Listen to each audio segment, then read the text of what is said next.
नमस्कार. मी ज्ञानेश्वरी रेसिपीमध्ये सर्वांचं खूप खूप मनापासून स्वागत करते. आज आपण बघणार आहोत ॲलोवेरा म्हणजेच आपल्याकडे असलेली कोरफड. आपण कुंडीमध्ये प्रत्येकाच्या घरामध्ये कोरफड लावलेली असते आणि या कोरफडीचा वापर करून आपण जर घरामध्ये खूप सारे फायदे करून घेतले तर नक्कीच आयुर्वेदामध्ये सांगितल्याप्रमाणे कोरफडीचा वापर करून आपण आपल्या टाचदुखी किंवा मग आपल्याकडे जर टाचांना भेगा पडलेल्या असतात त्यासुद्धा आपण घालवू शकतो आणि पूर्ण तळपायांची आग होत असेल तर तीसुद्धा दूर करू शकतो. फाटलेले तळपाय किंवा मग पायांच्या ज्या वरच्या बाजूची स्किन असते तीसुद्धा रिपेअर करू शकतो. जर तुमची स्किन खराब झाली असेल, नखाच्या संबंधित काही दुखणं असेल तुम्हाला तर तेही दूर करण्यासाठी ॲलोवेराची ही पानं म्हणजेच कोरफडीची ही पानं अत्यंत उपयुक्त आहेत. कशी आहेत ते नक्की सांगते. यापासून आपण काय बनवणार आहोत ते पण सांगते. आपण ह्यापासून एक अशा प्रकारची क्रीम बनवतोय जी क्रीम आपल्याला पायांच्या भेगा दुरुस्त करण्यासाठी, पायांना होणारी जी आग आहे किंवा तळपाय दुखत असतील, टाचा दुखत असतील, टाचांच्या भेगा असतील तर या टाचाच्या वेदना असतील त्या सगळ्याच समस्यांवरती हे जास्त उपयुक्त आहे. याचा जास्त वेळ आपल्याला लागत नाही ही क्रीम बनवायला सुद्धा. यासाठी फक्त एक चमचाभर आपल्याला कोरफडीचा गर घ्यायचा आहे आणि सांगितलेल्या व्हिडिओमध्ये टिप्स आणि ट्रिक्स आहेत. सांगितलेली पद्धत आहे ती अगदी व्यवस्थित बघा आणि या सांगितलेल्या पद्धतीने सविस्तर पद्धतीने तुम्ही हा व्हिडिओ बघा जेणेकरून तुम्हाला सगळ्या टिप्स कळतील आणि step by step he cream बनवायची कशी ते सुद्धा कळेल. बनवताना थोडीशी जरी मिस्टेक झाली तरी देखील या क्रीमचा फार जास्त फायदा होणार नाही, त्यामुळे केअरफुली बघा. एकच चमचा आपल्याला कोरफडीचा गर लागणार आहे आणि तुमच्याकडे कोरफडीचा गर नसेल तर ॲलोवेरा जेल आहे, मार्केटमध्ये मिळतं कोणतंही, तर ते तुमच्याकडे असेल तर ते वापरा. कुठल्याही कंपनीचं असेल तरी चालेल. आणि आता आपल्याला काय करायचं, जर फ्रेश ॲलोवेरा तुमच्याकडे पानं असतील कोरफडीची तर नक्कीच फ्रेश कोरफडीचा गर वापरा. एक मेणबत्ती घ्यायची आहे जी मोठ्या आकाराची मी आता दाखवली तशी. आणि दुसरी जी गोष्ट आहे ती म्हणजे आपल्याला यामध्ये तेल टाकायचे. तर साधारण बघा इथे पळी आहे आणि ही पळी अर्धी आलेली आहे एवढं मी तेल घेतलं आहे. म्हणजे साधारण 4 चमचे तरी तेल घ्यायचं. 4 ते 5 चमचे तेल घ्यायचं चमच्याने घेतलं असेल तर. आणि या प्रकारे आपल्याला हे असं गरम करायचं दोन्ही एकत्र. आता यामध्ये मी जी मेणबत्ती टाकली ती अशी मोडून टाकली आणि दोरा आहे तो आपोआप आता मेणबत्ती मेल्ट झाली की मग दोरा बाजूला काढता येतो. आणि तेलामध्ये मेणबत्ती टाकल्यावर फार जास्त असा फुल गॅस करायचा नाही, नाहीतर भडका होऊ शकतो. तेलाची आणि मेणबत्तीची रिॲक्शन होऊन जर याची आग लागली तर पटकन विझणार नाही. त्यामुळे आपण काय करायचं की हळूवारपणे याला गरम करायचं आहे आणि फक्त थोडंसं तेल गरम झालं की गॅस बंद करायचा. म्हणजे गरम तेलामध्ये मेणबत्ती मेल्ट होते.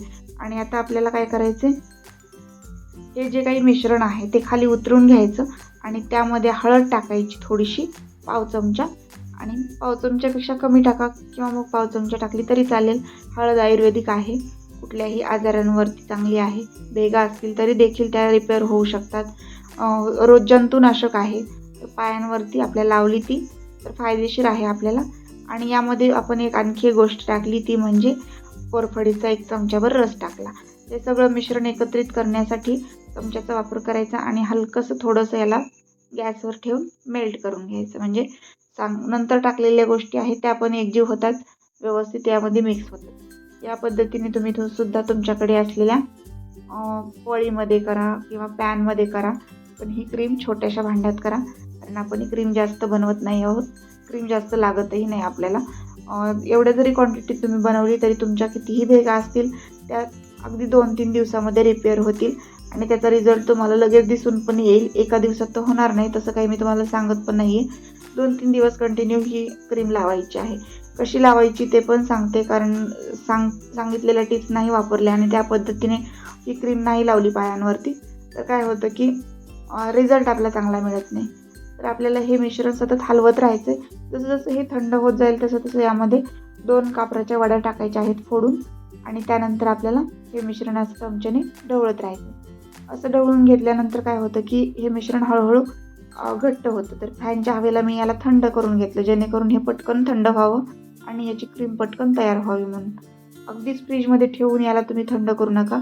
नाहीतर मधले जे इन्ग्रेडियंट आहेत ना ते एकत्र होत नाहीत, एकजीव होत नाहीत.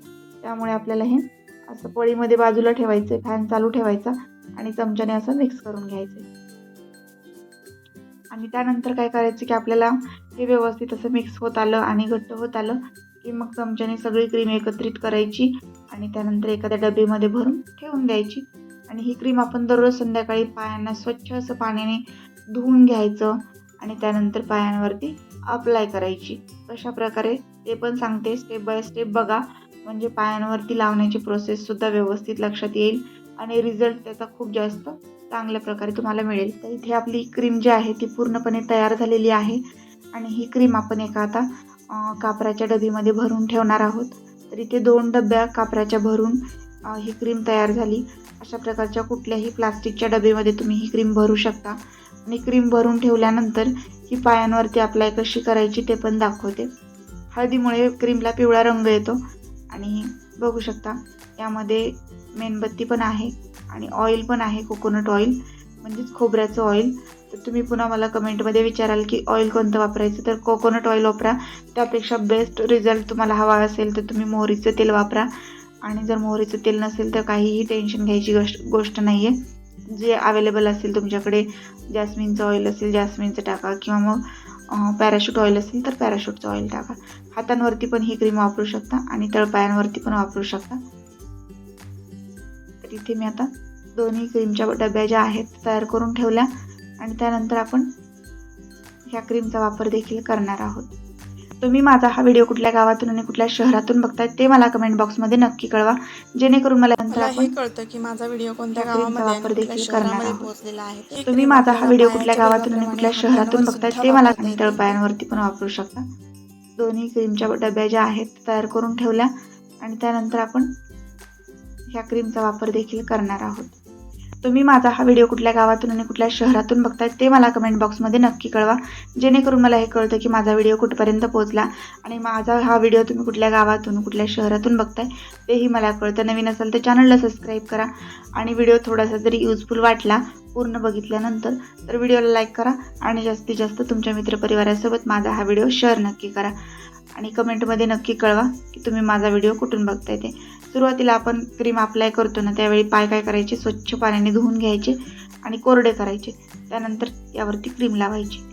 त्यासोबतच आपण ही क्रीम संध्याकाळच्या वेळी लावायची पायाला आणि पायावरती सॉक्स वगैरे घालायचे, म्हणजे पायाला धूळ लागत नाही आणि क्रीम जास्त वेळ पायामध्ये मुरण्यासाठी त्याला वेळही मिळतो.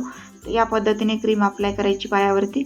नक्कीच या पद्धतीने मी पायाच्या वरच्या बाजूला आणि पायाच्या तळपायांना, बोटांना अशा पद्धतीने ही क्रीम लावलेली आहे. नक्की या पद्धतीने तुम्ही देखील क्रीम लावून बघा. पायाच्या भेगा तुम्हाला नाहीशा झालेल्या लवकरच दिसतील. 2 ते 3 दिवसामध्ये भरपूर छान असा रिझल्ट याचा मिळतो. या प्रकारे नक्की लावून बघा. आवडली असेल ही क्रीम तर नक्की बनवून सुद्धा बघा आणि व्हिडिओ थोडासा जरी युजफुल वाटला असेल ना तर व्हिडिओला लाईक करा आणि तुमच्या मित्रपरिवारासोबत हा व्हिडिओ शेअर नक्की करा. व्हॉट्सअपला करू शकता, फेसबुकला करू शकता आणि आपलं हे चॅनल जे आहे ते सुद्धा सबस्क्राईब करून ठेवा, म्हणजे दररोजच्या येणाऱ्या व्हिडिओचं नोटिफिकेशन सगळ्यात आधी तुम्हाला मिळतं. आणि माझा हा व्हिडिओ तुम्ही सगळ्यांनी शेवटपर्यंत पाहिला त्याबद्दल पुन्हा एकदा सगळ्यांचे मनापासून धन्यवाद. पुन्हा भेटू आपण अशाच एका छानशा व्हिडिओसोबत.